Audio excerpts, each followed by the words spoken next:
नमस्कार दोस्तों, NCB education hub YouTube channel में आप सभी मित्रों का हार्दिक अभिनंदन है।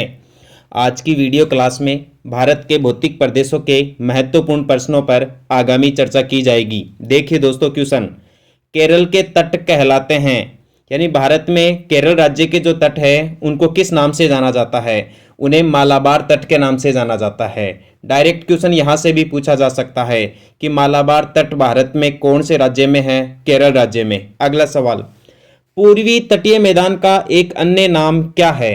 पूर्वी तटीय मैदान जो तमिलनाडु और आंध्र प्रदेश के सीमा क्षेत्रों में है उसे कोरोमंडल तटीय मैदान के नाम से जाना जाता है। नेक्स्ट, हिमालय के स्थान पर कौन सा सागर विद्यमान था? टेथिस सागर। ध्यान रखना, हिमालय पर्वतमाला की उत्पत्ति टेथिस सागर के अवशेष के रूप में हुई है। यहां से कई बार प्रतियोगी परीक्षाओं में प्रश्न पूछा गया है।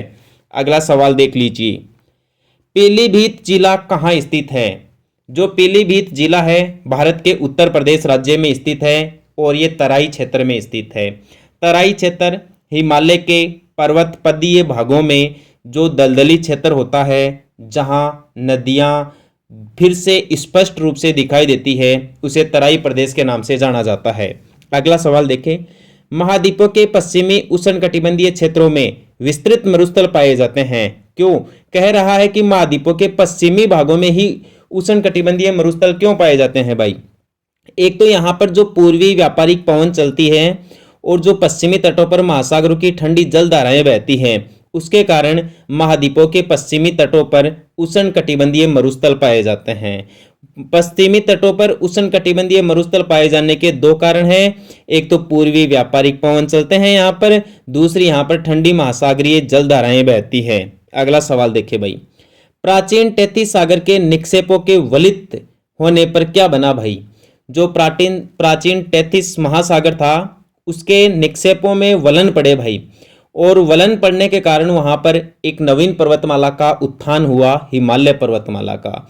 हिमालय पर्वतमाला दुनिया की एक नवीन पर्वतमाला का उदाहरण है। ये दुनिया की सबसे ऊंची पर्वतमाला मानी जाती है। इसी में दुनिया का सबसे ऊंचा पर्वत शिखर माउंट एवरेस्ट है, जिसकी ऊंचाई 8,848 मीटर है। अगला सवाल, भारत की सबसे बड़ी सुरंग जवाहर सुरंग किस राज्य में है? यह जम्मू कश्मीर राज्य में है भाई। ध्यान रखना, जवाहर सुरंग भारत के जम्मू कश्मीर राज्य में है। अगला सवाल, पश्चिम से पूर्व की ओर हिमालय का विस्तार कहां से कहां तक है?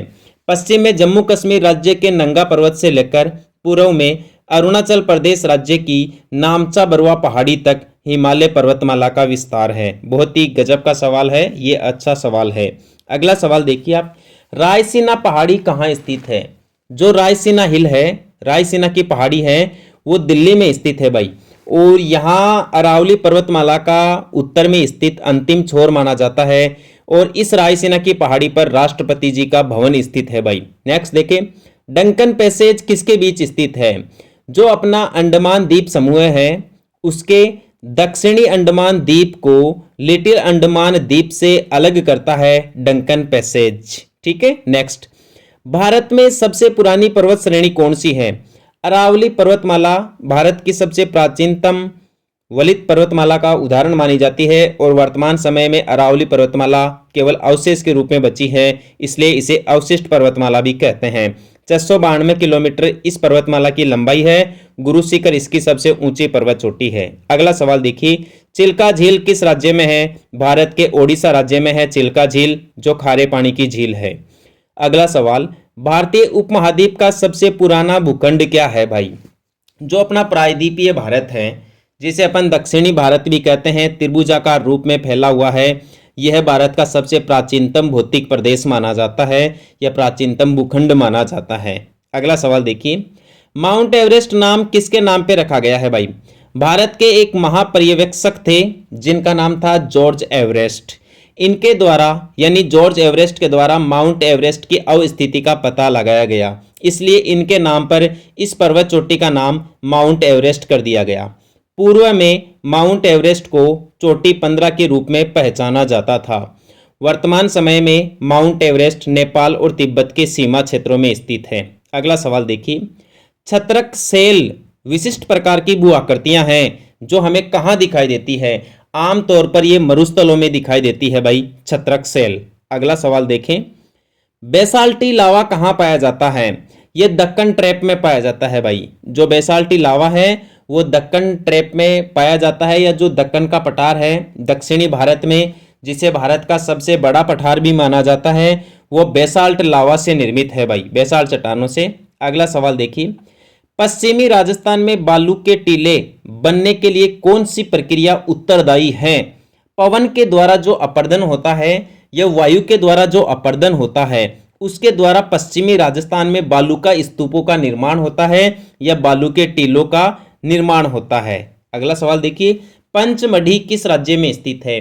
पंचमढ़ी भारत का एक प्रसिद्ध तीर्थ स्थल है जो मध्य प्रदेश राज्य में स्थित है। दोबारा देख लीजिए ये सवाल, बेसाल्ट लावा दक्कन ट्रैप में पाया जाता है, पश्चिमी राजस्थान में बालू के टीले पवन अपर्दन के कारण बनते हैं, और पंचमढ़ी जैसा पवित्र तीर्थ स्थल मध्य प्रदेश राज्य में स्थित है।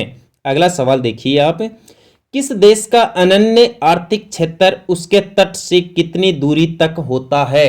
370 किलोमीटर की दूरी तक किसी भी देश का आर्थिक अनन्य क्षेत्र माना जाता है। जैसे भारत का आप पूर्व में तमिलनाडु राज्य मान लीजिए या कोरोमंडल तट मान लीजिए, यहां से लेकर 370 किलोमीटर की दूरी तक भारत का आर्थिक अनन्य क्षेत्र माना जाता है। अगला सवाल, अंडमान द्वीप समूह और निकोबार द्वीप समूह किसके द्वारा एक दूसरे से अलग किए जाते हैं? जो 10 डिग्री चैनल है वो अंडमान द्वीप समूह को निकोबार द्वीप समूह से अलग करता है।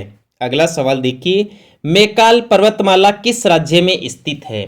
जो मैकाल श्रेणी है या जो मैकाल पर्वतमाला है वो भारत के छत्तीसगढ़ और मध्य प्रदेश राज्यों में सम्मिलित रूप से है। बहुत ही गजब का सवाल है। मैकाल पर्वतमाला छत्तीसगढ़ और मध्य प्रदेश के सीमा क्षेत्रों में है।